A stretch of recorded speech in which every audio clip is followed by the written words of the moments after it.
na yo Nzambe obombanga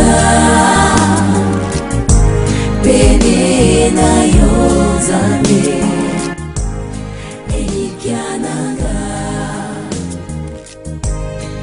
naye na yo Nzambe nipatana kingo pene na yo Nzambe nisunginanga. Et le Seigneur Jésus-Christ vous bénisse. Nous sommes là encore ce matin du 8 mai 2020 pour poursuivre avec notre enseignement sur la perfection. Et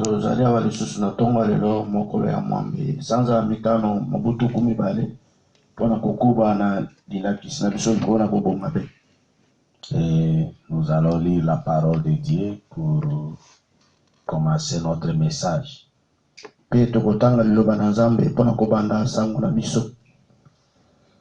Nous lisons toujours dans Hébreux chapitre 11.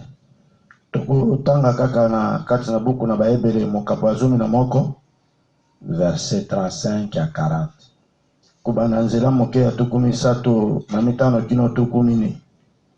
Nous allons lire ça dans le nom de Jésus-Christ.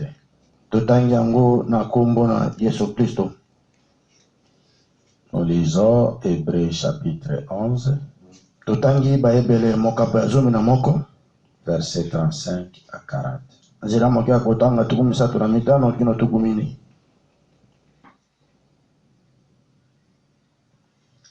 Des femmes recouvrèrent leur mort par la résurrection. Basi bazipaki ba kufa na bango na nzela na lisekwa. D'autres firent livrés au tourment. Ba mususu ba kabamaki na minyoko. Et n'acceptèrent point de délivrance. Pe balingaki te kokangolama. Afin d'obtenir une meilleure résurrection. Natina ete bazwa lisekwa moko ya malamu. D'autres subirent les moqueries et les fouets. Bamususu basekamaki pe babetamaki fimbo. Les chaînes et la prison. Miyololo pe boloko. Ils furent lapidés. Babambamaki mabanga. Sciés. Bakatamaki na si. Torturés. Banyokwami. Ils mourirent tués par l'épée. Bomamaki na nzela na mopanga. Ils allèrent ça et là, vêtis des peaux de brebis et des peaux de chèvres. Bakendeki wana pekuna, balatsamaki na poso na ba meme pe na poso bataba ya basi. Déniés de tout, babotolamaki na biloko nyonso, persécutés, maltraités, banyokwamaki pe banyokwamaki. Et dont le monde n'était pas digne. Bango oyo mokili bongaki te pona bango. Era dans les déserts et les montagnes, yengaka kati na bisobe pe kati na bangomba, dans les cavernes et les antres de la terre. Na kati na mabulo zali kati na mabanga pe na kati na mabulo zali kati na mabele. Tout cela, bao nyonso wana, à la foi desquels il a été rendu témoignage. Na nzela na kondima oyo epesamaki litatoli. Voilà, c'est une chose. Amen. N'ont pas obtenu ce qui leur était promis. Bazwaki te oyo elakamaki pona bango. Dieu ayant envie quelque chose de meilleur pour nous. Nzambe azali na posa eloko. Nzambe azalaki na posa eloko moko ya malamu pona biso. Afin qu'il ne parvesse pas sans nous à la perfection. Na tina ete bakoma te na kobonga be kozanga biso. Bakoma te kozanga biso na kobonga be. Bakoma te na kozanga biso na kobonga be. Prions Dieu. Tosambela Nzambe. Seigneur Jésus, nous te bénissons, nous te louons. Kolo Yesu Kristo to pambolio pe to kumisio. Nous te disons grand merci. Tozongiselo matondi parce que tu es merveilleux pour nous. Poeti yo zali malamu pona biso. Seigneur, il t'a plu de nous amener dans ta présence à ce moment. Kolo esepelisi yo umema biso na kati na bozali na yo na tango oyo.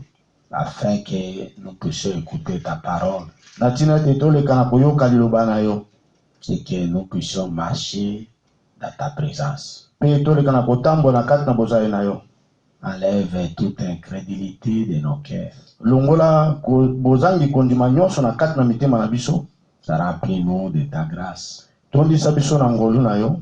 Que ton sang puisse nous purifier, nous nettoyer. Tika ete makila na yo eleka na kopetola biso mpe kosukola biso. Et que ton sang puisse nous garder dans ta parole. Mpe ete makila na yo eleka na kobatela biso na kati na liloba na yo. Merci Seigneur parce que tu es merveilleux pour nous. Matondi kolo mpo tozali malamu mpo na biso. Bénis cette journée pour nous. Pambola mokolo ya lelo mpo na biso. Parle au travers de nous Seigneur. Lobela loba na nzela na biso kolo. Révèle-nous ta parole. Monisila biso liloba na yo. Pour que nous puissions toujours marcher plus près de toi. Po ete toleka ntango nyonso kotambola pembeni na yo. Nous croyons que tu vas faire de grandes choses pour nous. Tondimisana ete kosala makambo minene mpo na biso. Nous te le demandons pour ta gloire. Tosengi yo mpo na nkembo na yo. Au nom du Seigneur Jésus-Christ. Na kombo na kolo Yesu Kristo. Que toute puissance qui ne confesse pas ton nom. Tika ete nguya nyonso ali kotatola kombo na yo te. Ta puissance de magie. Nguya ya soloka. La puissance de sorcellerie. Nguya ya bondoki. Que ça puisse quitter cet endroit. Eleka na kolongwala esika oyo. Que seul le Saint-Esprit puisse régner ici. Kaka molimo mosantu yango moko eleka na kokonza awa. Nous te le demandons pour ta gloire. Tosengi yango mpo na nkembo na yo. Au nom du Seigneur Jésus-Christ. Na kombo na kolo Yesu Kristo. Notre Dieu bien-aimé. Nzambe na biso molingami. Amen. Amen. Oui, que Dieu vous bénisse encore, peuple de Dieu. Iyo Nzambe alika na kopambola bino lisusu libota na Nzambe. Nous allons poursuivre avec notre message Tukokoba lisusu na sango na biso sur la perfection.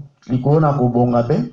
Nous sommes en train de montrer comment est-ce que le ministère du Seigneur Jésus-Christ doit arriver à la perfection dans l'épouse en ces derniers temps. Tozali kolakisa lolenge nini mosala ya kote ya Yesu Kristo esengeli ekoma na kobonga be na kati na mwasi na libala na mokolo ya suka. Je parle du Seigneur Jésus-Christ. Yakolo Jésus-Christ. Il faut toujours bien écouter et répéter chaque mot. Il est le Seigneur Jésus-Christ. Alors, nous continuons à lire dans les chefs-d'œuvre prêchés le 5 juillet 1964. Na bongo tukokoba kutanga kati na lite ya mosala ebongi be o etemi mokolo ya mitano sanza ya sambo mobutuku motoba na mine. Paragraphe 168. Nzela mokia kutanga mokama na tuku motoba na mwambi.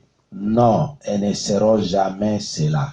Te bakotika mokolo moko te kozala yango.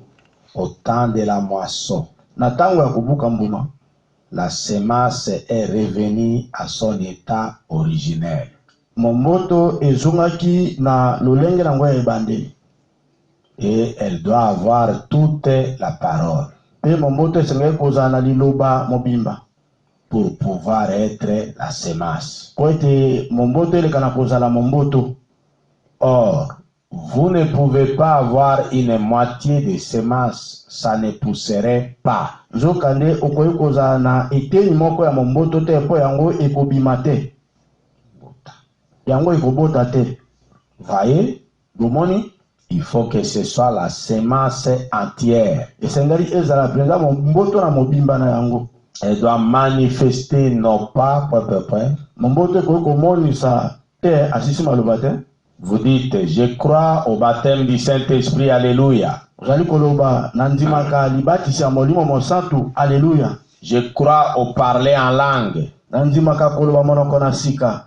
Frère Branham a dit, Ndeko Branham alobi, ça ce n'est qu'une partie de la semence. nyonso wana ezali kaka eteni moko ya momboto. Oui, Iyo, mais maintenant, kasi sikoyo, c'est-à-dire dans cet âge dans lequel nous vivons, elingi koloba na kati na ekeke oyo wapi biso tozali kobika, il y a plus que ça. ezali na oyo eleki oyo wana. Ça quoi? Le parler en langue, Wana ezali nini? Ezali koloba monoko na sika. la manifestation des dons qu'il appelle le baptême du Saint-Esprit. Komonisama ya makambo oyo abengi yango libatisa ya molimo mosantu. Nous avons plus que ça. Tozali na oyo eleki yango. C'est pourquoi nous ne nous limitons pas aux dons. Nous croyons que les dons de l'esprit doivent être dans l'église, dans chaque église locale.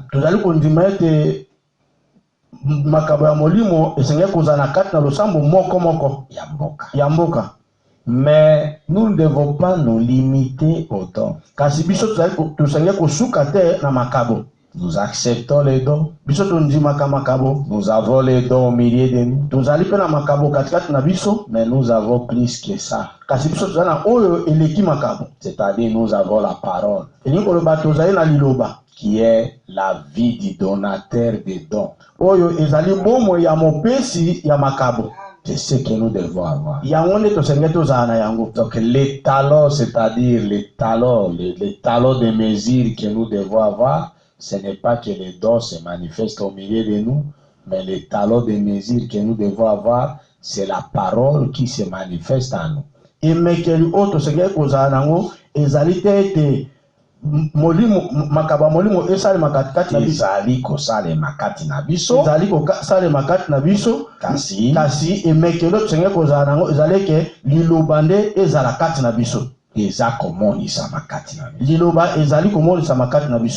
c'est ça la mesure que nous devons avoir. D'où nous devons tourner nos regards vers la parole. Frère Branham a dit, mais maintenant il y a plus que ça.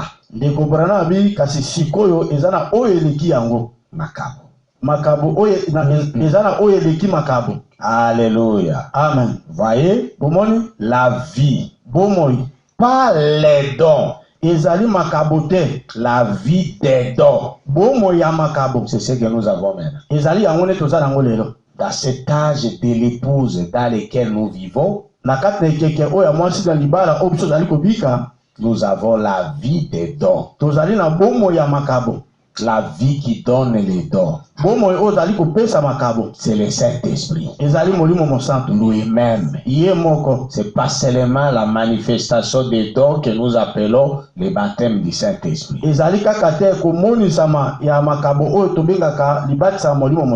C'est ça que vous devez faire la différence. Avoir les dons dans l'église, c'est une bonne chose. Mais il faut avoir la vie du donateur des dons dans l'église. C'est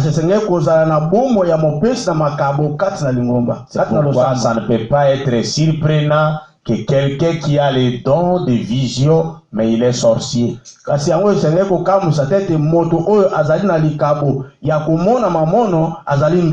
Parce qu'il n'a pas la vie des dons, il n'a que les dons. Vous voyez ça? Il faut avoir la vie des dons. C'est ça ce qui est réservé pour nous dans cet âge. Voyez? Vous voyez ce que je veux dire? Nous sommes au temps de la fin, frère. 169. La tige, les grettes, la balle, elles sont mortes et elles sont sèches maintenant. Il n'y a qu'une chose qui doit leur arriver, c'est qu'elles vont être rassemblées dans le conseil mondial des églises pour être brûlées.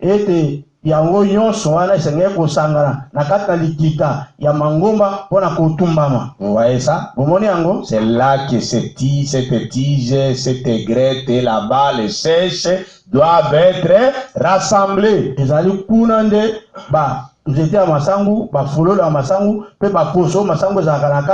Sèche.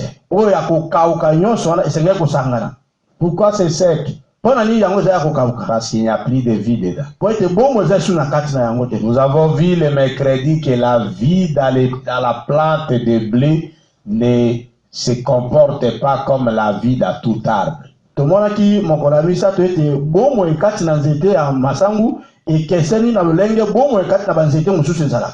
La vie de la plante de blé va des racines vers les grès au sommet. Bomo ekati na nzete ya masangu ebandaka na mosisa pe ekei kuna na songe ya nzete dans les grès. Kati na mbuma ya masangu. Et elle ne revient plus jamais en bas dans les sommets. Pe tango yango ekomi Dans la base, pardon, ou dans les racines. Tango yango ekomi kati na mbuma na masangu ekozonga lisusu te kuna na kati na misisa. C'est pourquoi toutes ces parties là-bas vont sécher. Karatina bisika nyonso mususu ya se ekokauka. Et frère Branham a dit, lorsque ces parties-là sèchent, c'est ça les églises dénominationnelles organisées que la vie de Dieu quitte.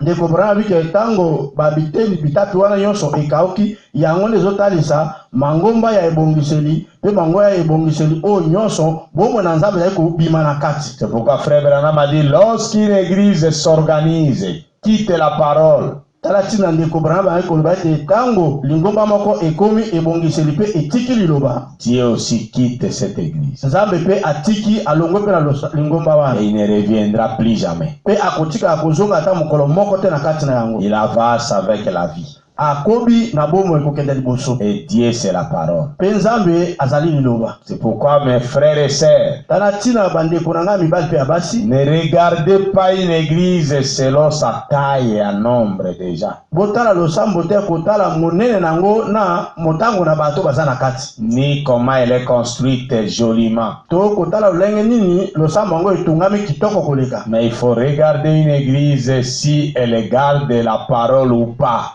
Kasi senge kotala lingomba losambo soki yango ezali kobatela liloba to ezali kobatela liloba te. C'est ça le talon de mesure. Yango nde ezali emekelo. Parce que Dieu est la parole. Po ete nzambe azali liloba. Et l'église qu'on doit regarder, ce n'est pas les hangars que nous avons construits. Kasi lingomba senge kotala ezali bapanga o biso totongi te. Et ce n'est pas les bâtiments en faïence qu'on a construits. Kasi ezali pete bandako o totongi yango na ba faïence ya kitoko. Mais cette église-là, c'est vous mon frère, c'est moi, c'est vous ma sœur.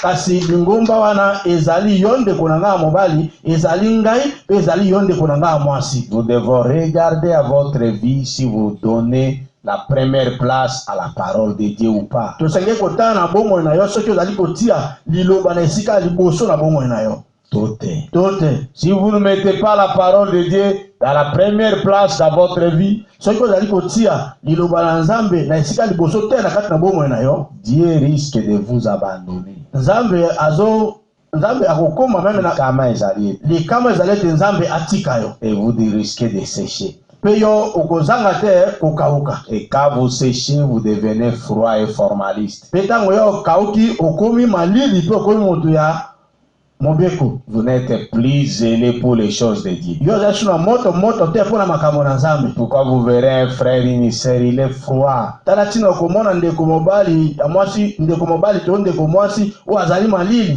Vous lui parlez des choses de Dieu, ça ne perce même pas dans son cœur. Tango yo lobeli na ngona makambo na nzambe ezokota ta te na motema na ye. Il est insensible aux choses de Dieu. Ye makambo na nzambe azali na ye ekipa. C'est un mauvais signe qui montre qu'il n'y a pas de vie dans cette personne. Une personne qui est sauvée, qui a le Saint-Esprit, qui a la vie de Dieu en lui, elle est bouillante. Moto moko oyo abikisami azana bomo na nzambe kati na ye azali moto. Elle est bouillante. Moto wana azali moto. Pour les choses de Dieu. Pona makambo na nzambe. Elle est zélée. Azali na moto. Pour les choses de Dieu. Pona makambo na nzambe. Il n'est pas indifférent. Ye azanga kate kochola makambo na nzambe. Tu n'as pas dit ce que j'ai dit. Il n'est pas indifférent. Azali ekipate. Achola kama na nzambe te azali ekipate. Achola kama na nzambe te azali ekipate. Vous voyez ça? Omoni yango? C'est ça la vie d'un chrétien. Yango nde bomo ya mokristo. Et ça se voit pendant que on a fermé les églises. Moi, en tant que pasteur, j'observe et je trouve que beaucoup de gens n'ont pas la vie de Dieu en lui. Pezali komona na pote tango bakangi losambo bakangi mangomba ngalo kola mokengeli nazali komona ete ebele na bato bazana bomo na nzambe te kata bango. Parce que les choses de Dieu ne les intéressent pas. Po ete makambo na nzambe pona bango ezokipe bango te. Jésus a dit, l'homme ne vivra pas de pain seulement, mais de toutes les paroles qui sortent de la bouche de Dieu. C'est Matthieu 4. Yesu alobi moto akobaki. Yesu alobaki moto akobika kaka na lipa te, kasi na liloba oyo Nyonso. na liloba nyonso oyo zali kobima kati na monoko na mwana na moto Na Nzambe. na kati na monoko na Nzambe. C'est Matthieu 4. Eza na Matayi minei. Le frère Branham a dit, Pe ndeko Branham alobi, de la même façon que vous avez faim dans ce corps de chair et vous chercherez à manger pour satisfaire aux besoins de votre faim, na lolenge moko na nzoto na yo oyoki nzala pe okoluka olenge nini olia po ete nzala wana esila. c'est de la même façon que vous devez avoir faim sur le côté spirituel. Ezali pe lolenge moko sengela kozala na nzala na ngambo ya molimo. Que vous devez vous soucier de comment nourrir votre âme. Pe sengela koyoka susi na olenge nini olesa bumoto na kati. Et l'âme ne se nourrit qu'une seule chose, que d'une seule chose. Pe bumoto ya kati elesa makana eloko moko. Et cette chose-là, c'est la parole. Pe eloko wana moko ezali liloba. La parole est pure. Liloba oyo solo. Parce que si vous mangez une parole hybridée, vous mourrez. Kwa te soki ole liloba oyo basangisi okokufa. Voilà ce que doit être un enfant de Dieu. Tala oyo sengela kozala mwana na Nzambe. Ce qui doit être un fils de Dieu. Oyo kozala mwana mobali na Nzambe. Ce qui doit être une fille de Dieu. Oyo sengela kozala mwana mwasi na Nzambe. Il se soucie de la santé de son âme. Azali koyoka pela susi ya kolongono ya bumotoni ya kati. Il va se débrouiller pour que vraiment il puisse arriver là où la parole est prêchée, pour qu'il puisse écouter la parole. Akosala makasi nyonso ete akoma esika wapi liloba ezali koteyama po ete aleka na koyoka liloba. Et la Bible dit, là où se trouvent les cadavres, là s'assembleront les aigles. Pe Biblia ezali koloba esika wapi ba bibembe kozala. Ibate ebembe. Ebembe. C'est la parole de l'air ebembe. Esika wapi epembe kozala nde bapongo bakosangana. Donc, c'est dans Matthieu 24. Ezali kati na Matayi tukumi baye na minei. Les aigles se rassemblent autour de la parole. Bapongo basangana kazinga na iloba. Et c'est une parole fraîche qui saigne encore. Ezali liloba oyo ya mobeso zobimisa na makila. C'est la parole de l'air. Ezali liloba na tango. De ce temps-là. Ya tango wana. Ce n'est pas une parole qui est pleine d'asticots. Ezali liloba oyo tondi na ba nyama na bakusu. Non. Te. Vous voyez ça. Le comportement des gens montre que beaucoup de gens viennent à l'église, mais ils ne sont pas sauvés. Lobiko na bato yako tali sete bela bato yako yakata losambo kasi bango babikisa mite. Des gens n'ont pas rencontré Dieu dans leur vie. Bato batika kokuta na Nzambe te na kati na bomo na bango. Des gens sont encore charnés. Bato bazana na nzoto musuni. Frère Branham, c'est ce qu'il dit. Quand vous parlez des choses de Dieu à un homme ou à une femme, c'est comme si vous parlez à un otato, donc quelqu'un qui est vers les extrêmes, là où il y a les froids là, de l'Afrique, alors que lui ne connaît même pas l'Afrique. Donc pour lui, c'est la nuit et le jour. De comprendre que le temps uzali kolobela moto moko na lolenge wana o makambo na Nzambe uzali kolobela moto moko makambo na Nzambe epana eza mopaya lokola moto afandaka kuna na baoceani kuna o azaka na malili makasi po kote ya oceani kuna eza na kote ya baglace malili eza makasi na extremité wana ya mokili ke ozoyebisa makambo ya Afrique awa na Zaïre na Congo na Afrique du Sud. Azo comprendre au même temps azo tala mezani azo lobelanga nini donc ils aiment pas epanaï de Branham abiba te bele bazo baza batei baza banga na Nzambe baza ba Kristo mais soko zo banema kama na Nzambe azana notion ata moko te epane zaeli mopaya azo kama kokama. C'est comme ça que beaucoup de gens sont. Et frère Branham a dit de tels gens ne sont pas des chrétiens. Ces gens-là à qui vous parlez de la parole, mais ils montrent qu'ils ne connaissent rien de la parole. C'est du nouveau pour eux. Frère Branham a dit ces gens ne sont pas des chrétiens. Bato oyo zali kolobela bango loba na Nzambe pe bazomona ngo eloko ya sika pona bango ndeko Branham abike bazali ba Kristo te. Un chrétien doit avoir les notions de la parole à lui. Mo Kristo asayai kozala na ebandeli ya makambo ya liloba kati na ye. C'est l'exemple de la femme samaritaine. Ezalinda kisaya mwasi mo Samaria. Dans Jean chapitre 4. Na kati na Yohane mokambo ya mini. Cette femme, elle était une prostituée devant les gens. mwasi wana azalaki mwasi ndumba liboso na bato. Mais quand elle a été en présence du Seigneur Jésus-Christ, kasi tango ya azalaki liboso na Nkolo Yesu Kristo, vers le verset 22 là-bas, kokende banzela moke ya kotanga tuku mibale, et que le Seigneur Jésus lui a dit, apporte-moi à boire. pe Nkolo Yesu alobaki na ye membelanga mai ya komela. La femme a dit, il n'y a pas de relation entre nous les Samaritains et vous les Juifs. Mwasi wana alobaka na ye ezali na boyokani te kati na biso basamaria pe bino bayuda. Et Jésus lui a dit, ok, va m'appeler ton mari. Pe Yesu alobaki na ye malamu kende kobengelanga mobali na. Avant d'abord qu'il lui dise, va m'appeler ton mari, Jésus lui a dit, yambo alobele te kende kobengelanga mobali na yo. Yesu alobaki na ye que si tu sais connu l'eau que moi je détiens, soki yo oyebaka mai o ngai nazana yango, c'est toi qui m'aurais demandé de l'eau. ezali yo nde osengai kosenga ngai mai. Sa femme a dit à Jésus, mais tu n'as même pas une criche, tu n'as même pas un bidon, de quelle eau tu as? Mwasi wana alobaki na Yesu, yo oza ata na kopo te, oza ata na bidon te, mai nini oyo oza nango? Et Jésus lui a dit, ok, je vais te montrer l'eau que je détiens, va me chercher ton mari.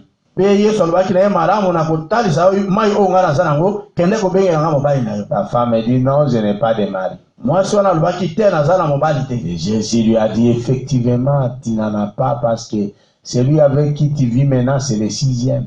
Yesu alobi asolo oza pena na mobali te, kasi oyo ozobika na ye Po ete. po ete oyo ozobika na ye sikoyo azali mobali ya motoba. Tu en avais déjà eu 5. Otikaka kozala na bango bamikolo elekaki 5. Tu en as déjà eu 5. Otikaka kozala mibali déjà 5. Et la femme a dit, a vu que ses secrets, les secrets de son cœur étaient dévoilés. Pe mwasi wana amonaki eke basekele ya motema na ye ebimaki polele. C'est alors qu'elle a dit à Jésus. Na ntango wana nde alobaki na Yesu, Frère Branham a dit, remarquez la semence de Dieu dans la femme. ndeko Branham ke tala momboto na Nzambe kati na mwasi wana. La femme a dit à Jésus, Mwasi wana alobaki na Yesu, elle était une prostituée. ye azalaki mwasi ndumba, Elle n'allait pas à l'église. ye abandaki kokende na losambo te. Elle a dit à Jésus, Seigneur, Alobaki na Yesu, Nkolo, nos pères nous avaient dit batata na biso balobaka na biso que lorsque le Messie viendra, ete ntango Masiya akoya, il connaîtra les secrets des cœurs. akoyeba makambo eza na mitema na bato. N'est-ce pas toi par hasard? Ezali yo te mbala mosusu? Le Seigneur Jésus lui a dit, Nkolo Yesu alobaki na ye, je le suis moi qui te parle. ngai nazali Masiya, ngai yo nazolobela yo. Et la femme, ça suffit pour elle. Pe mpo na mwasi wana makambo esilaki wana mpo na ye. Frère Branham a dit, cette femme a été rachetée ce jour-là. Ndeko Branham ke mwasi wana asikolamaka kaka mokolo wana. C'est-à-dire, elle a cessé avec la prostitution ce même jour. Elingi koloba atikaka bomo ya kindumba kaka mokolo wana. Vous voyez la puissance transformatrice de la parole. Ozali komona nguya oyo ebongolaka ya liloba. Quand vous écoutez la pure parole, elle a une puissance en soi pour vous transformer. Tango ozali koyoka liloba oyo ya peto ya solo, ezali na nguya moko na kati mpona kobongola yo. C'est la parole pure qui transforme la personne. Ezali liloba oyo ya peto ezali kobongola moto. Mais une personne qui écoute la parole et qui continue à vivre tel qu'elle a toujours vécu dans ses péchés, c'est un signe avertisseur que ce n'est pas une semence de Dieu. Kasi moto moko azokoba koyoka liloba na Nzambe oyo pele liloba ya tango na ye pe azobikela yango te, ezali pe azo continue na bongo ikaka ndenge azaki na yango ya mabe atako alobi akoyoka liloba na Nzambe, ezali elembo kolakisa ete moto aza momboto na Nzambe te. amen. Po momboto na Nzambe soka oki liloba wana ebongolaka ye. Amen. Pe akotika bomoi mabe oyo azaki kobika na kati. Amen. Okoki te olobi ozoyoka liloba me liloba wana ebongolaka yo te. Ozokoba na bomoi mabe, ozokoba na bomoi ya kindoki, ozobundisa lingomba na Nzambe, ozokoba na bomoi ya pite, ya bikobo, ya moyibi. Non, il y a quelque chose qui ne va pas. Ezali eloko moko ozotamba malamu te kati na yo. Frère Branham nous a prêché un message intitulé l'identification. Ndeko Branham atiaki biso liteya moko apesa ngo kombo Komiko kanisa. komiko kanisa. Donc vous devez toujours, mon frère, ma soeur, regarder à votre vie.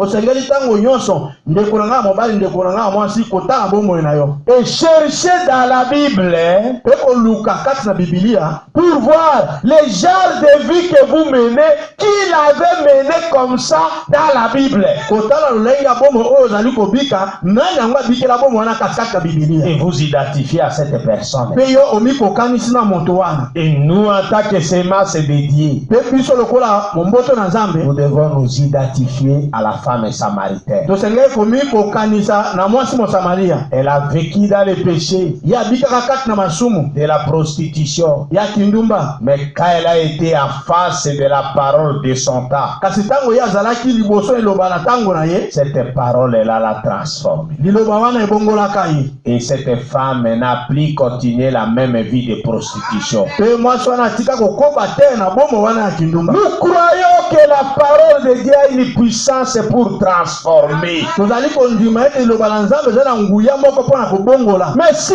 vous écoutez la parole et que vous n'êtes jamais transformé, c'est un problème. Kasi soki yo ozali koyoka liloba pe mokolo moko te otika kobongwana eza na likambo moko ezali wana. C'est-à-dire vous n'êtes pas de Dieu. Ili koloba yo ozali ya Nzambe te. Les choses sont tellement claires dans la Bible Makambo ezali mpenza polele kati na Biblia qu'on ne peut pas se tromper. oyo bakoki komikosa likolo na yango te. Mais Frère Branham parle d'une autre personne dans la Bible qui n'était pas la semence de Dieu. Pe ndeko Branham azali koloba likolo na moto mosusu kati na Biblia oyo azalaki momboto na Nzambe te. Et Frère Branham raconte cette histoire dans la prédication, la demeure fictive de l'épouse céleste et de l'épouse terrestre. Ndeko Branham kobeta lisolo na kati na liteya efase okoya ya mwasi ya mobali na libala na likolo pe ya mwasi na libala ya se. Vous voyez ça? Omoni yango? Et dans beaucoup d'autres prédications. Pe na kati na bamate ya mosusu ebele. Frère Branham a dit c'est la semence de Dieu dans cette femme qui a les souvenirs lointains des choses de Dieu. Ndeko Branham bike ezali momboto na Nzambe kati na mwasi wana ndeza na likanisa makambo ya kala oyo ya Nzambe na motu na ye. Et un enfant de Dieu quand il écoute la parole de Dieu comme la femme samaritaine. Pe mwana na Nzambe tango azali koyoka liloba na Nzambe lokola mwasi Mosamaria. Un enfant de Dieu qui a vraiment la semence de Dieu en lui. Mwana na Nzambe azali penza na momboto na Nzambe kati na ye. Quand il écoute la parole, Tango azali koyoka liloba, cette parole-là s'ouvre dans son âme. liloba wana ezali kofungwama na kati na bomoto na kati. Et lui, il est en train de voir la réalité des choses. Pe azali komona makambo oyo penza na bosolo na yango. Et il a en lui comme un souvenir des choses. Pe azali na kati na ye lokola mwa likanisi ya kala ya makambo. En lui, il y a des découvertes qui se font. Na kati eza makambo azali komona ya sika. Quand il écoute la parole, il dit ah bon. Tango ayoki liloba bi ndeko ye. Et il se réjouit. Pe azali kosepela. Il se retrouve. Azali kozwa mapena kati ya makambo yango. C'est-à-dire, il trouve que cette parole, c'est comme si j'avais déjà écouté ça. Azali koloba liloba lokola ngana sila koyoka yango kala. Oui, vous l'avez écouté dans l'éternité. Iyo yo sila koyoka yango kati na seko na seko. Avant la fondation du monde. Yambo ete mokili esalema. Et maintenant, cette parole-là était masquée par les choses du monde. Pe sikoyo liloba wana ezipama na makambo ya mokili. Mais maintenant que vous écoutez la parole aujourd'hui, Pe sikoyo lelo ozali koyoka liloba lelo. ça vous ramène au souvenir comme la femme samaritaine. Liloba wana ikozongisa na likanisi ya kala lokola mwasi Et Mosamaria. lorsque vous découvrez la vérité de la parole, elle a une puissance transformatrice. Elle vous change. Pe tango ozali kokutana na solo ya liloba eza na nguya moko ya kobongola pe ebongoli yo. Mais le souverain sacrificateur Caïphe, Kasi nganga za mokonzi Kaife, quand vous allez lire ça dans Matthieu 26, tango bokotanga ngona kati na Matayi tuku mba na motoba, à partir du verset 63 à 65, ko bananzira moke ya kotanga tuku motoba na misato kino tuku motoba na mitano. vous verrez là-bas qu'il a posé la question à Jésus. Bokomona kuna ya tuna ki mutuna na Yesu. Lui aussi, il était devant Jésus, la parole de l'air, comme la femme samaritaine l'a été. Yepa zaka liboso na Yesu, lokola iloba na tango, lokola mwasi Mosamaria ya pa zalaka liboso na Yesu loba na tango. Mais regardez leur comportement, c'est différent. Kasi botalo lenge akobika na bango ekeseni. Et c'est ce qui manifeste la semence qui est dans la personne. Pe yango ali kotalisa momboto zali kati na moto. Écoutez que Caïphe a posé la question à Jésus. Boyo kaete Kaife tuna ki mutuna na Yesu.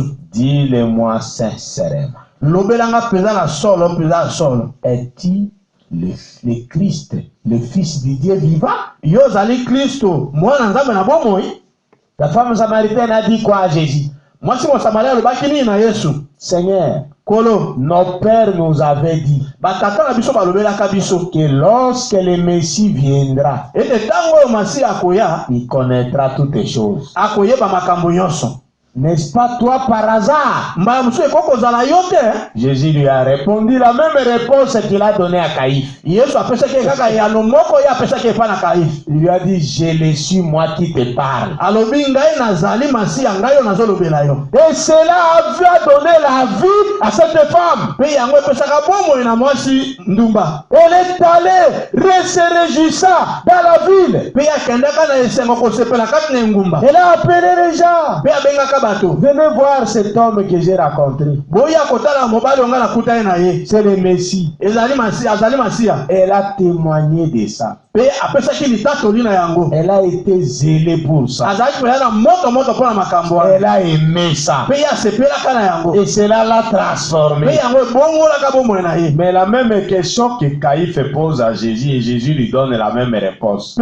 Dans Matthieu 26. Kaka motuna moko wana Kayife atuna ngo epa na Yesu, mpe Yesu apesi ye yano na kati na Mateyu tuku bayana motoba. Verset 63 à 65. Nzela moki akotanga tuku motoba na misato kino tuku motoba na mitano. Dis-le-moi sincèrement. Lobelanga pena na sembo yonso. Est-il le Christ, Yo zali Kristo, le Fils du Dieu vivant? mwana nzambe na bomoi? Jésus lui a répondu, Yesu apesaka ye yano. tu l'as dit. Yo moko olobi yango. C'est-à-dire, je le suis. Eli koloba ngai nde mwana na nzambe na bomoi. Vous voyez ça? Omoni yango? C'est la même réponse que Jésus avait donnée à la femme samaritaine. Ezali kaka yano moko Yesu apesaka na mwasi mwa Samaria. Mais écoutez la réaction de Caïphe, Kasi yoka eyano ya Kayife. qui a montré sa semence. Oyo atalisaki momboto na ye. Caïphe a déchiré sa robe ecclésiastique. Kayife apasolaki elamba na ye ya mosali na Nzambe ya bonganga. Il a crié. Agangaki. Il a blasphémé contre Dieu. Ye atuki kotelemela Nzambe. Il n'a pas eu la révélation. Ye azwaka emoniseli te. Et il a demandé aux autres sacrificateurs, Mpe atunaki na banganga Nzambe mosusu. qu'est-ce que vous en dites? Bino mpe bolobi nini na likambo oyo? Les autres sacrificateurs ont dit, Banganga Nzambe mosusu balobaki, voilà la preuve suffisante que cet homme blasphème contre Dieu. Parce que lui qui est un homme se fait égal à Dieu. tala penza ndanga oyo ya kokoka oyo moto azali kotuka kotelemela Nzambe po ete ye azomi kokanisa na Nzambe. Dieu a un moto. Ye azali moto azomi kokanisa na Nzambe. Et ils ont décidé Mpe bango bazwaki de mokano. sauver les sacrificateurs avec Caïphe. Banganga Nzambe mosusu wana na Kayife Ils ont décidé. bazwaki mokano. Il mérite la mort. Ye abongi na kufa. Vous voyez ça? Bomoni yango? Frère Branham a dit Ndeko Branham azali koloba yango. dans la demeure future Na kati na evangeli ezali koya. que Caïphe, Ete Kayife devant les hommes, liboso na bato il était blanc, il était saint. azalaki mosato azalaki pena pembe. Avec cette marche-là, douce-là, des clergés, des sacrificateurs, les gens le respectaient, les gens trouvaient qu'il était sans péché. Na etamboli wana ya kimia ya banganga Nzambe ya banganga Nzambe bato bazali komona ete azangi lisumu. Mais devant la parole de son temps, Kasi liboso na iloba na tango na ye, il a manifesté sa couleur. ye atalisaki langi na ye. Il a rejeté la parole qui était révélée devant lui. Ye abwakaka liloba oyo mimonisaka liboso na ye. Et frère Branham a dit, Mpe ndeko Branham alobi toute sa blancheur, toute sa sainteté s'est transformée en noir. bapembe bopeto na ye to bosantu na ye nyonso wana ebongwanaki ekomi moyindo. C'est-à-dire sa vraie nature du péché a été vue au grand jour. Elingi koloba lolenge mpenza ya malamu Ya lisumu. ya lisumu emonanaki mpenza na miso na bato. Vous voyez ça? bomoni yango Et il a signé sa destinée éternelle dans la perdition. pe moko akataki ntina ya kokende nde aseko kati na kobunga ya libela. Mais cette femme samaritaine, Kasi mwasi mosamaria wana devant la parole, liboso na liloba elle a reconnu la parole de son temps. ye asosolaki mpe ayebaki liloba na ntango na ye. Et c'est le fait de reconnaître et d'accepter la parole de son temps, Likambo kaka ya koyeba mpe ya koyamba liloba na ntango na yo, cela a enlevé toute la noirceur, c'est-à-dire la mauvaise réputation de la femme prostituée qui était sur elle. yango elongolaki molili nyonso oyo ya mwasi ndumba azalaka likolo na ye. Et cela a manifesté la blancheur, la sainteté qui était cachée en elle. C'était maintenant manifesté au grand jour. Mpe yango emonisaki bopembe mpe Kimosato. kipe kibosantu oyo ezalaki kati na ye mpe monaki na mito ya bato Et nyonso. à partir de ce jour-là, cette femme est devenue sainte. Mpe wuta mokolo wana mwasi wana akomaka mwasi mosantu. C'est ça l'identification. Yango nde kokokanisa. Frère Branham a dit cette femme a été rachetée ce jour-là. Ndeko Branham alobi ete mwasi wana asikolamaka mokolo wana. Et Frère Branham a dit le mot racheter signifie cette télécommande se trouvait ici et on l'a déplacé, on l'a mis sur les documents et après vous venez ramener ça à sa place originelle. C'est ça racheter. Ndeko Branham bike elobeli oyo kosikola yini koloba telecommande oyo ezalaki na esika yango ya liboso bazwi yango batia yango likolo na kaye na nsima oyo badeplace yango batia yango likolo na kaye na nsima bazwi yango lisusu bazongisa yango na esika yango ezalaki na ebandeli. Cette femme-là samaritaine était une sainte, une fille de Dieu dès le commencement. Mwasi mosamaria wana azalaka mwasi mosantu na nzambe wuta ebandeli. Mwana mwasi na nzambe mosantu wuta ebandeli. Mais la nature du péché l'a déformé. Kasi lolenge ya masumu pesaki elongi mosusu epengisaki ye. Mais maintenant, kasi sikoyo elle commençait à agir comme si elle était une prostituée. abandaki kosala lokola nde azalaki mwasi ndumba, alors qu'elle n'a jamais été prostituée de nature. zoka nde na lolenge na ye atikaka kozala mwasi ndumba te. Maintenant Jésus, la parole de l'air, quand il s'est révélé à elle, kasi Yesu liloba na ntango amimonisaki epai na ye. Frère Branham a dit cette femme a été rachetée ce jour. Ndeko Branham bike mwasi wana asikolamaka mokolo wana, C'est-à-dire elingi koloba elle a été ramenée à sa place d'une fille de Dieu sainte.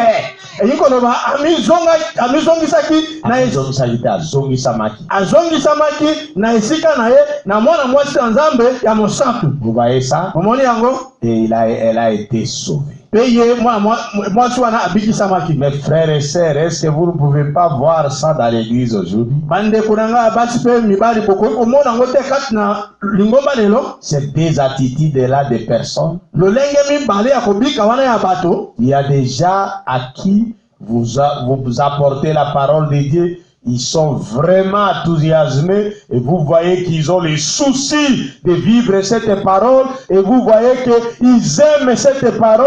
Il faut un effort d'être en conformité avec cette parole. eza na bato ntango yo memeli bango liloba omoneke baza mpe na posa ya liloba wana mpe baza na moto wana ete babongisa bomona baokoka na liloba wana. Ça montre la sémence de Dieu qui est en nous. wana ezali kotalisa momboto na nzambe ezali kati na Ça bango. montre que ce sont des filles et des fils de Dieu. ezali kotalisa ete bazali bana mibali mpe bana basi na nzambe. Mais il y a d'autres personnes, kasi eza na bamosusu quand vous leur apportez la vérité de la parole, ntango yo memeli esolo ya liloba et qui voit même Jésus se manifester à travers de votre ministère mpe bamoni atako Yesu komimonisa nzela mosala na koteya ou dans votre église, to na kati ya lingomba na yo. leur attitude à eux, lolenge na bango ya kobika c'est de vous haïr. ezali ya koyina yo. Leur attitude à eux, lolenge na bango ya kobika c'est de vous lasser les flèches de sorcellerie. ya kobeta yo bambanzi ya kindoki. Leur attitude à eux, lolenge na bango ya kobika c'est de chercher à ce que vous mouriez. ya koluka lolenge nini yo kufa. Leur attitude à eux, lolenge na bango ya kobika ils sont mécontents, ils sont en colère. basepelaka te bazalaka ntango nyonso na kanda. Pourquoi vous prêchez la vérité avec puissance? mpona nini ozali koteya ya solo na nguya nango. Leur attitude à eux, Lolenge na bango kobika. c'est de chercher à étouffer l'onction, que l'onction ne soit pas dans l'église. Ya koluka ya kozipa epakola meza kati ya losambo te. Voilà leur classification. Tala pe lolenge ya kotiesa bango na esika na bango. Ils montrent par là qu'ils sont du côté de Caïphe. Bazali kotalisa wana te bazana ngambo na Caïphe. C'est-à-dire la parole de l'air, Jésus les représentait, mais ils ne comprennent pas et ils combattent. Ilipo liloba na tango Yesu etalisa me pa na bango bazali kososo bango te pe bazali kobundisa liloba. Ça montre qu'ils ne seront jamais sauvés. Etalisa te bakotika mokolo moko te kobikisama. Ça dévoile leur semence. Ezali kobimisa polele momboto na bango. Ils sont de la semence du diable. Bazali momboto na zaburu. C'est ce que Jésus avait dit. Yangone Yesu alobaka. Vous ne m'écoutez pas parce que vous êtes du malais. Bino bozali koyoka ngai te po ete bozali ya Oh mabe. bozali ba oya mabe. Et ceux qui sont de Dieu m'écoutent. Pourquoi ne comprenez-vous pas mon langage? Et Jésus a ajouté dans Jean chapitre 6, nul ne peut venir à moi à moins que le Père l'attire premièrement. Pour accepter Jésus la parole, le Père qui est le Saint-Esprit doit vous donner la révélation de qui est Jésus dans votre cœur. C'est alors qu'il vous attire vers Jésus la parole. Et c'est alors que vous serez sauvés. Mais vous ne pouvez recevoir la révélation que si vous êtes la semence de Dieu. La révélation n'est que pour les semences de Dieu. Frère Branham a dit, depuis le jardin d'Éden jusqu'à aujourd'hui, c'est ce qui a toujours fait la différence entre la semence de Dieu et la semence du diable. Caïn, qui était de la semence du diable, n'a jamais eu la révélation de comment approcher Dieu. Mais Abel, qui était de la semence de Dieu, en a eu. C'est pourquoi Hébreux chapitre 11 dit, par la foi, Abel a offert à Dieu un sacrifice plus excellent que celui de Caïn. C'était quoi? La foi. Oh, la foi vient de quoi? Selon Romains 10 et 17.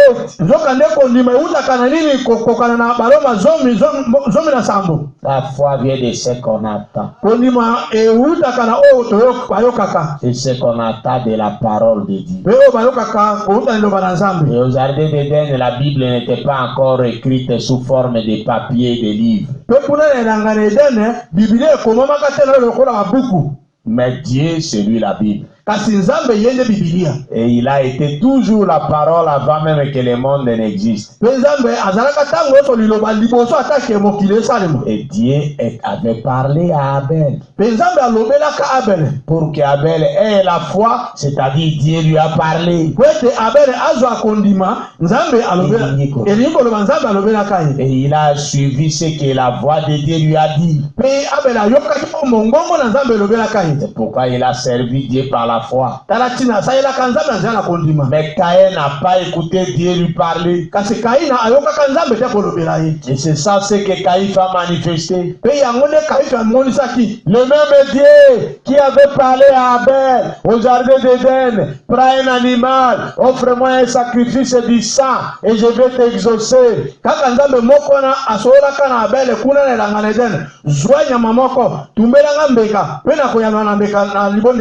Ce même Dieu là a parlé à Caïn. Je le suis moi, le Messie. Caïn s'est fâché. kasi kaifi ayokaki kanda. Et tu as posé la question, on te répond que c'est lui le Messie, tu te fâches pourquoi? Yo tuni motuna bayano yo bapeshe na nde yende masia siko yo siliki pona ni Jusqu'à déchirer sa soutane. kino pasona bilamba no ya kibonganga. Et ce même jour-là, il n'a pas su qu'il a cessé avec son sacerdoce. Ndoka ne mokolo na ye bakata te musala na ye ya bonganga esila ka mokolo. Parce que dans la loi, Kote kata kondima si vous kata déchirez mobeko votre sultan, vous, les sacrificateurs, vous mettez fait à votre sacerdoce. tango yo nganga nzambe o pasoli elamba na yo ya bonganga o te suka na musala na ya bonganga. Il a cessé avec son sacerdoce. Ya ti ataki suka na musala na bonganga. Dans la colère. Na kobuta na kanda Et il a manifesté sa colère. pe ya lakisa kilangi na ye. Il est allé à la perdition. Pe ya kendeki na kobunga pona libela. Vous voyez ça, mes enfants? Bomoni yango bana na ngai. Vous voyez ça, et peuple de Dieu? Bomoni yango libota na nzambe. Oui, vous êtes mes enfants. Iyo bozali bana na ngai. Parce que la Bible dit, Po ete Biblia ezali koloba. Paul le dit dans la Bible, Paulo azali koloba ngo na kati na Biblia. car bien même que vous aurez 10 000 maîtres en Christ. Ata kokokoma na mo Malakisi. na malakisi. Balaki. Balakisi. Kotozom. Koto zomi kati na Kristo. Mais vous n'en aurez pas beaucoup de pères. Kasi bokozala na batata ebele te. C'est moi qui suis votre père, Ezali ngai nazali tata na bino. qui vous ai engendré dans le Seigneur par l'évangile. O na boti bino na kati na kona nzela na sango malamu. Vous voyez ça, église? Bomoni yango lingomba. Il faut avoir le discernement pour connaître la nature des gens. Esenge kozala na bososo lipona koyeba lolenge na bato. La nature de Caïn s'est toujours opposée à la parole. Lolenge ya Kaina ya kobika ezaka ya kotelemela ka liloba. Et s'opposera toujours à la parole. Pe ekotelemela tango nyonso kaka liloba. Paragraphe 170. Nzela moke akotanga kama moko tuku sambo. Je vais aller pour terminer. Naza kokenda pona kosilisa. Je n'ai pas préparé ça, mais je crois que ça vous a aidé. Na bongisaki yango te kasi na ndimisa mete esungi bino. Le Saint-Esprit connaît pourquoi il m'a amené dans ça. Molimo mosato ayebi tina na meminga kata likambo wana. Paragraphe 170, toujours les chefs-d'œuvre. Nzela moke akotanga kama moko na tuku sambo kaka na liteya musala ebongi pe. La parole est devenue chair, Liloba ekomaki nzoto. tout comme il l'avait promis dans Luc 17. Loleki moko ya lakaki yango na kati na Luka 17. Malachie 4 Malaki mingi et tout. pe nyonso. Voyez-vous? Bomoni yango C'est exact. ezali penza ya solo. Apocalypse. Apocalypse. Ça dit ça, 71. Kama moko tuku sambo na moko. Toute la vie véritable qui était dans la tige, Bomo penza ya solo ezali na kati na nzete ya masangu. l'aigrette et la balle, Bomo ya solo ezali kati na nzete ya masangu kati na fololo pe kati na poso ya masangu. est maintenant en train de se rassembler dans la semence, Bomo wana siko ezali kosanga na kati na momboto. prête pour la résurrection, Kobelema pona pene pona lisekwa. prête pour la moisson. Kobelema pona kobukama. L'alpha est devenu l'oméga. Ebandeli akomi suka. Vous voyez ça? Bomoni yango. C'est quoi? Ezali nini? C'est-à-dire le même grès de blé qui était au commencement Eli koloba mbuma masangu wana ozaka na ebandeli. est revenu ici à la fin. Ezongi lisusu awa na suka. Ici, au commencement, on avait le grès de blé. Kuna na ebandeli tozaka na mbuma masangu. À la fin, on a le grès de blé. Na suka tozaka mbuma masangu. Mais au milieu, il y avait la tige, le grès et la balle. Na kasi na katikati ezalaka na nzete ya masangu, fololo ya masangu pe poso masangu ezalaka na kati. L'alpha, ou c'est-à-dire le premier, le commencement qui était le grès, est devenu l'oméga, c'est-à-dire la fin qui est devenu le grès. Ebandeli oyo ezalaka mbuma ya masangu yango na yepe kokoma suka oyo ezala pe mbuma ya masangu. Vous comprenez ça? Ososoli yango. Et la résurrection ici, c'est-à-dire ce grès de blé là pour se reproduire, il devrait d'abord mourir et pourrir. Pe liseko oyo elingi koloba mbuma masangu wana po ebota lisusu esengeliki ekufa pe epola. Et le grès de blé, quand il a été pourri, Pe mbuma masangu ntango yango epolaki et il a poussé, pe bandi kobima pe kokola il est passé à travers la tige, il n'était pas encore le grès. elekaki na nzela na nzete ya masangu oyo ekomaki na mbuma masangu te. Il a passé par les grès, il n'était pas encore le grès. Elekaki na nzela bafololo oyo ekomaki na mbuma masangu te. Il est passé par là-bas, il n'était pas encore le grès. Elekaki na nzela na poso oyo masangu ezalaka na kati ezalaki na masangu te. Mais il est redevenu le grès. kasi yango ekomaki lisusu mbuma masango. C'est ça la résurrection dont frère Branham a parlé. Yango nde lisekwa oyo ndeko Branham azali kolobela. C'est pas encore la résurrection des morts des tombes, non. C'est la résurrection dans l'état spirituel. Ezali lisekwa te oyo bakufi kati na punda te. Ezali lisekwa ya lolenge ya molimo. C'est-à-dire nous étions morts dans les choses du monde. Elingo na biso tokufaka na kati na makambo ya mokili. Mais la semence, c'est la parole de Dieu était morte. À les dénominations. Mais cette semence doit revenir. Et c'est à cet état de la fête. Parce que frère Branham a dit, le mot résurrection ne veut pas dire un remplacement. Mais le mot résurrection signifie relever la même chose qui était tombé à terre. Mais qui revient dans sa splendeur. C'est ça la résurrection dont Branham a parlé. Est-ce que vous comprenez ça, église? Il dit toute la vie véritable qui était dans la tige, les graines et la balle est maintenant en train de se rassembler dans la semence, prête pour la résurrection, virgule, prête pour la moisson. Vous voyez ça? La moisson, c'est quand le grain est devenu mûr. C'est ça la résurrection dont il parle. C'est-à-dire le même grain qui avait pourri, qui est allé à la terre, est revenu encore de nouveau. Il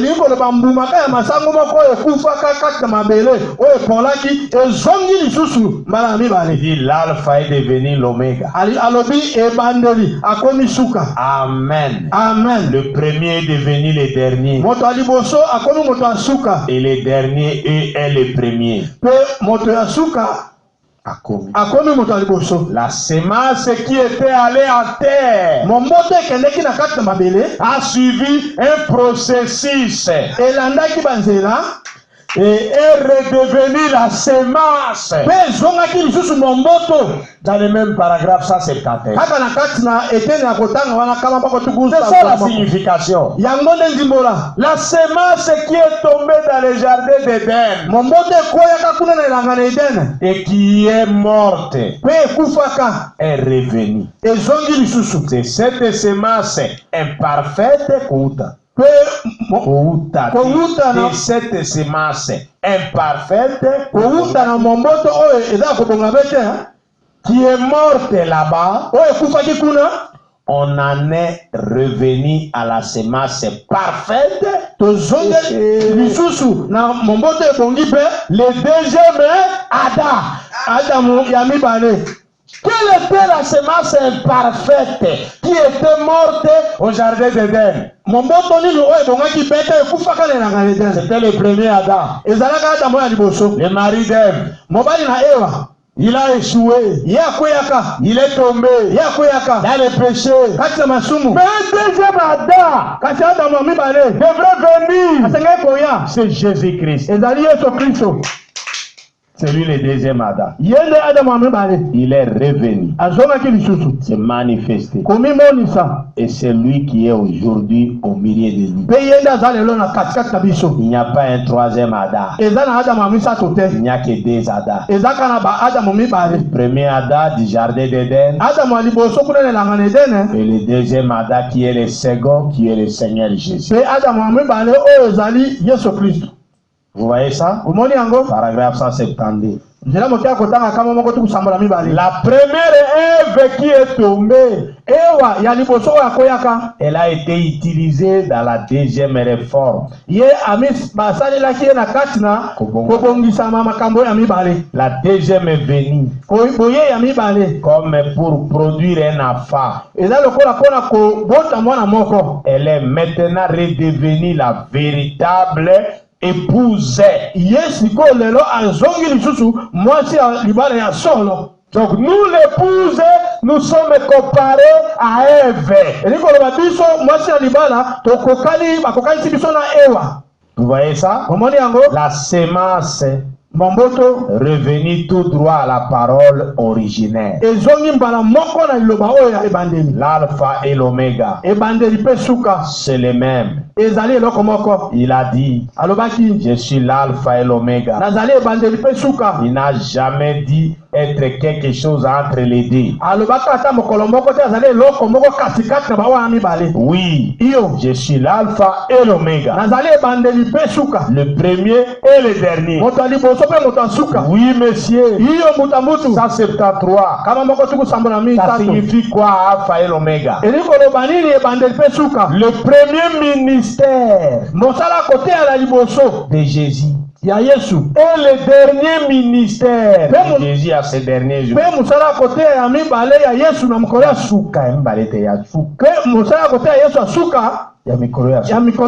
C'est les mêmes. Le premier message et le deuxième ou le dernier message,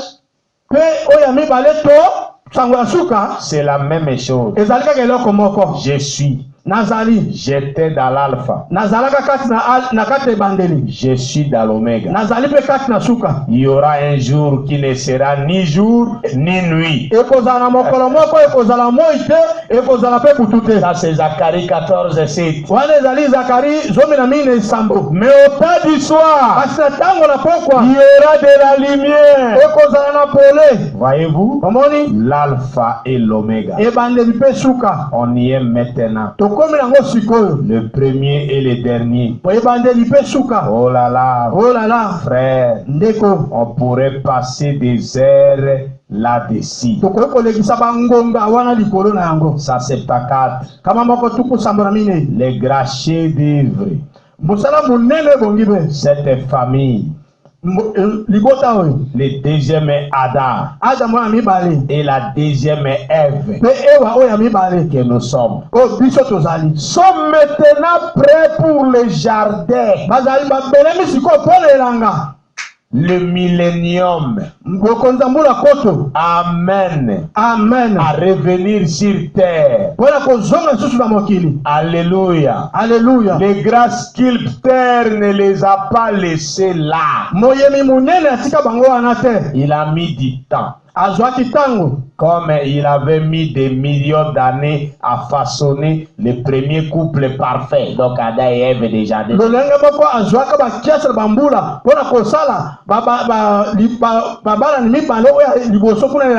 Et ils sont tombés. Maintenant, il a mis des milliers d'années à façonner de nouveaux. Et maintenant, les voilà prêts. Ça 75. Le chef-d'œuvre est venu et il a été abattu. De son côté est sortie sa compagne. Et elle est modelée par le même processus. Maintenant, la voici revenue. Alors que toute la nature, la Bible et tout le reste montre que nous en sommes là. Les nations se disloquent.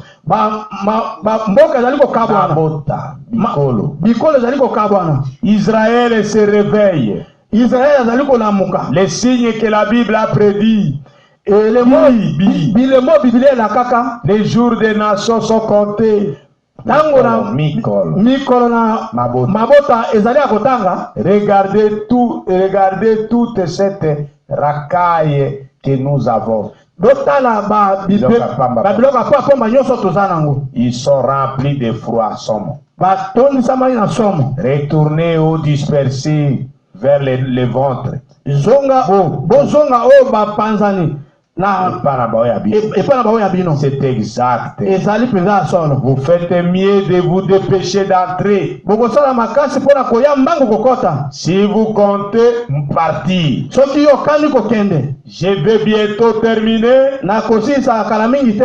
Peut-être dans les 5 prochaines minutes ou 10. Mba mususu na ba minute mitano to zomi. Remarquez Botala. les grands chefs-d'œuvre. Musala munene bongi be. La famille, Libota. les maris et la femme Mwasi na mobali na mwasi. ne peuvent pas vraiment former une famille s'ils ne sont pas un. Bakoki te kosala libota moko soki bazali ya solo te moko. Il faut qu'ils soient un. Esengeli bazala moko. C'est-à-dire il faut qu'ils s'attendent. Elingi koloba esengeli bango bazala boyoka. Vous ne pouvez pas vous épouser avec une femme avec qui vous vous attendez pas. Yo koki kobala mwasi oyo boyoka na kana ete te. Sinon, Kozala yango. Soki te ils ne sont pas une bonne famille. bazali libota malamu te.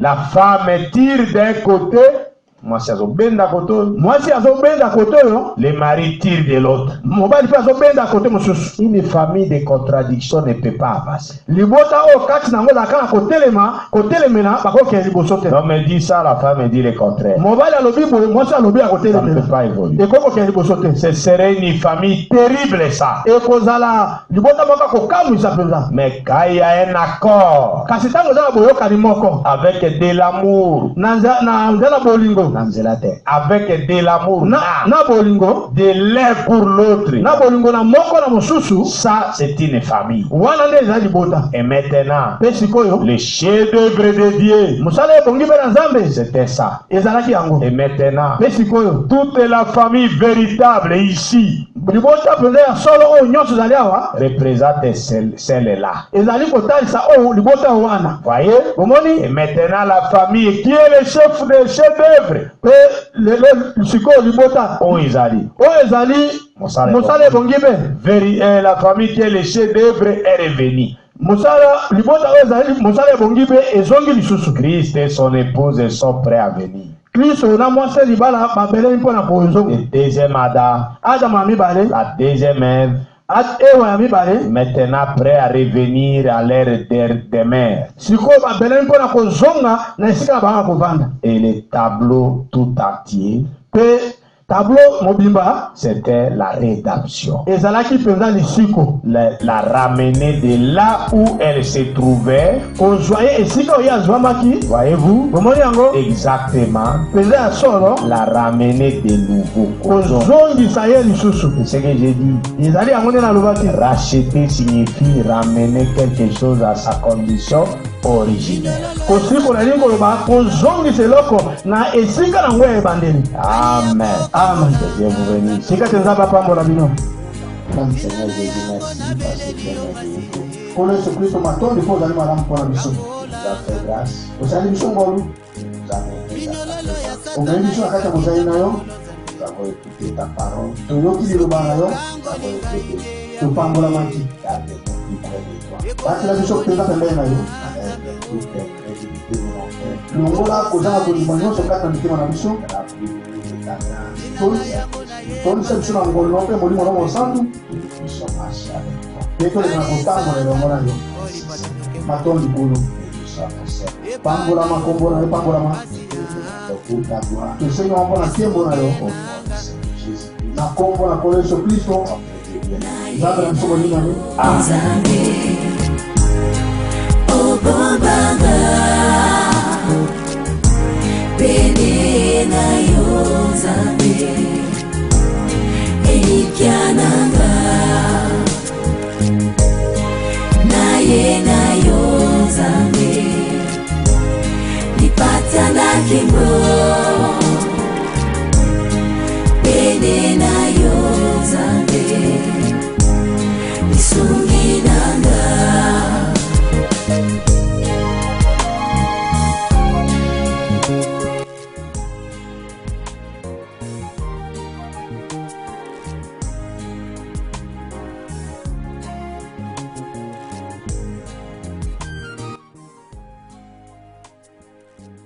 mapinga ya delila ebominga miso yawe